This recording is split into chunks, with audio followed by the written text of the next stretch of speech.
Who is Edward and why is he a pirate? So Edward Kenway, he's a British man, grew up very poor.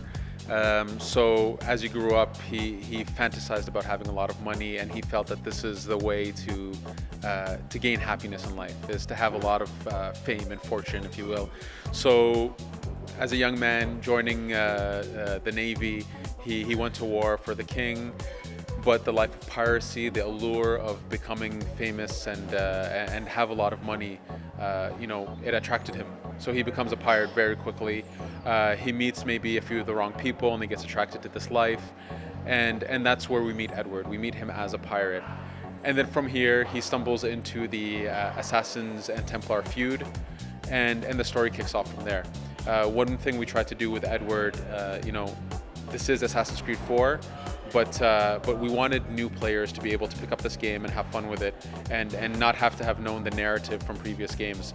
So we did outright try to start Edward fresh into the brand and have him learn about the Creed and the Templar Order as a new player would. This was something that was important to us. So you really do meet Edward as a pure pirate, and he doesn't know anything about Assassins or Templars, and the story kicks off from there. Did you have any other ideas going into Assassin's Creed 4 besides the West Indies and pirates? No, honestly, the best way I can describe the creation of AC4, those beginning meetings, those early meetings, it was kind of a perfect storm. It was like we had, we have this Kenway family that was already defined. So we had the character of Edward already kind of defined in the past. We didn't know how we were going to use him though. So we had Edward. At the same time, the early naval prototypes from AC3 were looking super promising. People were playing them, getting excited about it.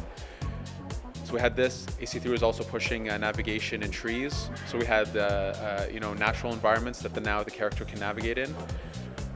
At the same time, we felt we're looking around and we see in the mainstream media, there was this incredible opening to do a pirate game. Pirate games are very hard to do. They don't exist really, or at least there hasn't been one for a very long time, a very good one.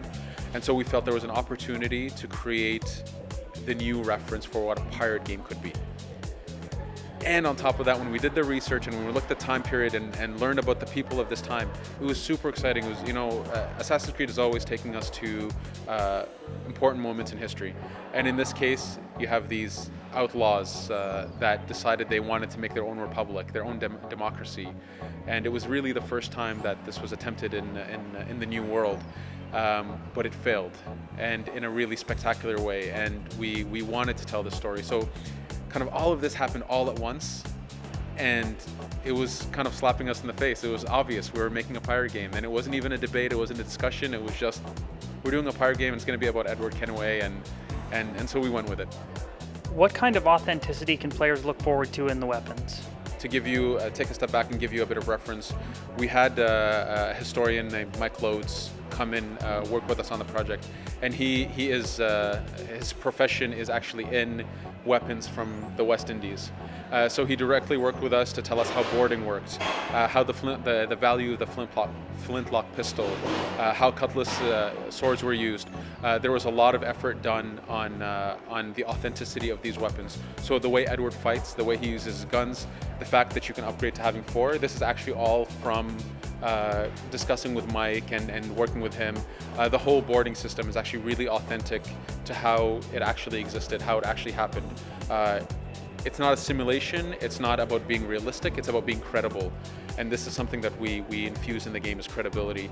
And so, like I said, I think people will be very surprised by the feeling they have in it. It'll be fun, it'll be credible, but it's actually fairly accurate to how pirates did boarding and how they used weapons.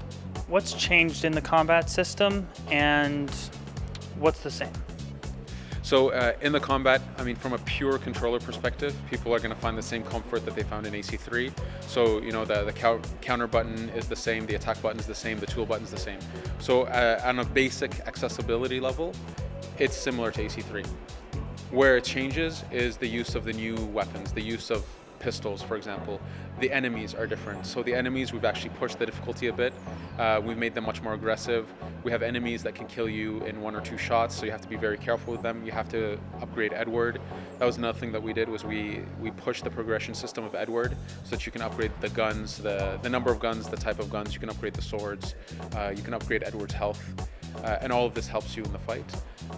So definitely the core, the pure controller element is the same, because we wanted people to be able to pick it up and understand it. But then mastering the system is where we tried to push it and make it add more challenge and add more progression.